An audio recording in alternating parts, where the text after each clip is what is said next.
Sinubukan nga ni tatay pakawalan itong manok na to, kaso nga pinagtuto ka ng mga Tagalog na manok at tinuka yung kanyang butsi at ayan, nabutas. Ayan, kaysa nga mamatay, niluto na nga lang namin, kaya yan, kinatay na at kumuha na nga ako ng mga pansahog.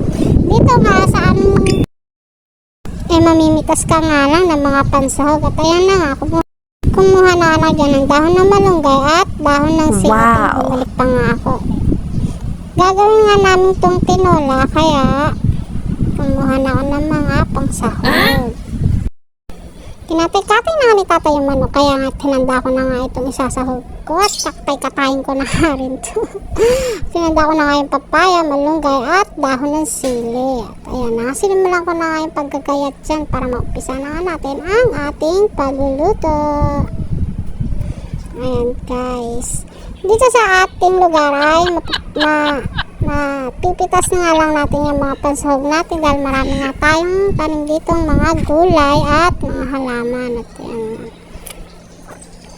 napakasimple lang ng ating buhay dito. At dito nga sa lamesa namin, sa labas ng bahay, dito kami lahat kumakain tuwing tanghalian, hapunan at umagahan. Ayan, napakasimple nga lang ng buhay natin dito sa ating lugar. Dito nga sa amin ay ito nga lang may malawak na lupa na pwedeng pagtanaman. At ito na nga, sinimulan ko na nga magluto at nilagay ko na nga yung bawang, sibuyas at yung mga pansahog. At yan, nakaready na nga yan. Ayan. Magluluto na nga tayo. Ngayon, nakalibre tayo ng pang-ulam. Ayan, galing lang sa alaga ni tatay ang manok. Yung mga gulay ay pinitas nga lang natin dito sa ating taniman. Ayan. Sa mga bye-bye nyo guys, yan, nakikipid din kasi pag may mga sarili tayong tanim na gulay.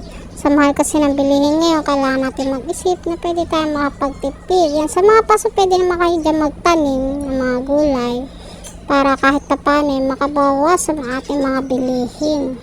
Ang taas nga ng mga bayarin ngayon, yung bilihin. At least kahit pa paano pag may mga tanim kayo, ay pipitas na lang kayo. Din nyo na kailangan bumili.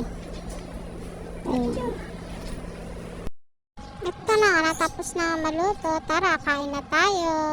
Mag-comment nga kayo kung ano mga buhay at kwento nyo na buhay probinsya. Thank you.